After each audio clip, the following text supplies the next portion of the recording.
I'm Rick Tice, a volunteer research librarian for the Climate Center, and I produce this presentation on equity and energy. The killing of George Floyd focused attention on racial inequity like never before.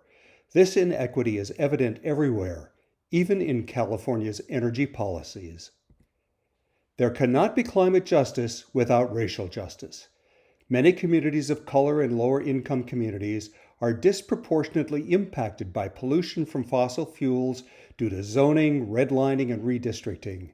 Now they are also being impacted by public safety power shutoffs. John Howat, an economic analyst at the National Consumer Law Center in Boston, found that African Americans earning less than 150% of the poverty level were about twice as likely to have their electricity shut off as white households with comparable incomes.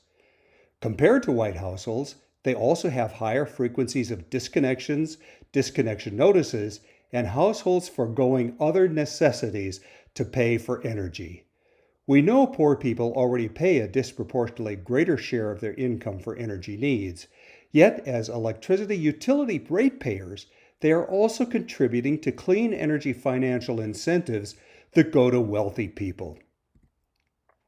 California leads the way nationally on solar, with more rooftop solar on homes than any other state, thanks to far-sighted state leadership and grant and incentive programs administered by the California Public Utilities Commission and the California Energy Commission.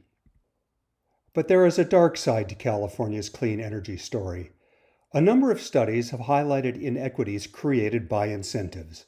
Perhaps the most striking findings come from Eric Fournier at UCLA's Institute of the Environment and Sustainability, with a report showing how inequities in incentives place a larger burden of cost on the least affluent and reward wealthier customers. In the study, it analyzed the adoption of electric vehicles, plug-in hybrids, and residential rooftop solar in Los Angeles County.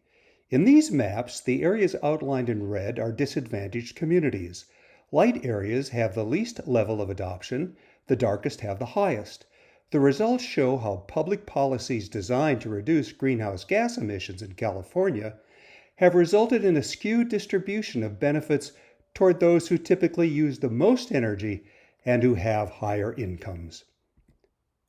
The study said that incentives designed to ensure equality of access and opportunity have not been successful because lower-income community members face more challenges in their ability to take advantage of clean energy incentive programs.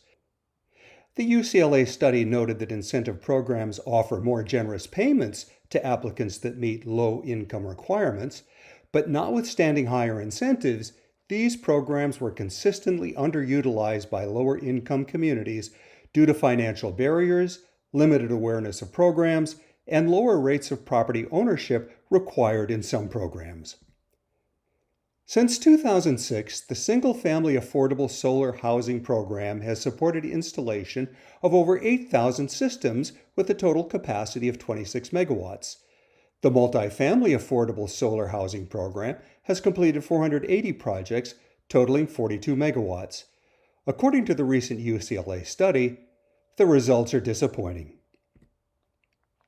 The California Public Utilities Commission Self-Generation Incentive Program released a report in March this year which reviewed SGIP's program performance through 2018.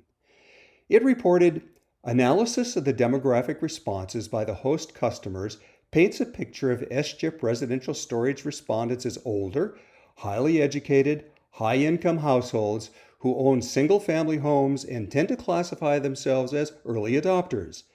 They live in suburban neighborhoods and are more likely than solar non-storage participants to report that their home was in an area they classified as having a high risk of wildfires.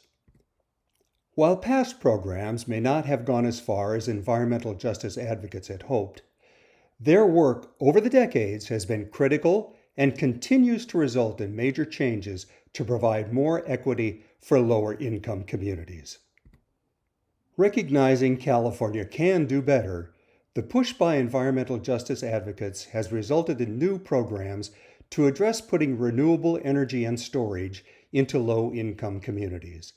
The nonprofit Grid Alternatives has been selected by the California PUC as the administrator of the Disadvantaged Communities Single-Family Solar Homes Program to replace SASH.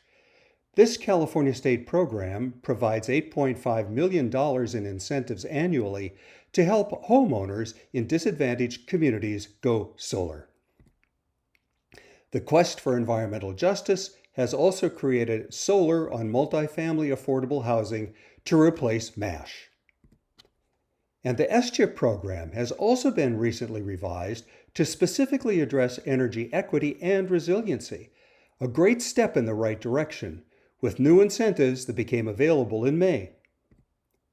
It will be interesting to see how much money actually goes to low-income people and communities, as opposed to higher-income homeowners who can qualify for higher incentives based on having experienced 2 or more power shutoffs or living in a high fire threat district. As we seek to develop new policy and programs to create a cleaner and now also more resilient electricity system, we need to prioritize supporting California's communities of color and lower-income communities and fund these programs from sources other than low and middle income rate payers. Now is the time to end the systemic racism that has for too long driven inequities in California's clean energy policies and programs.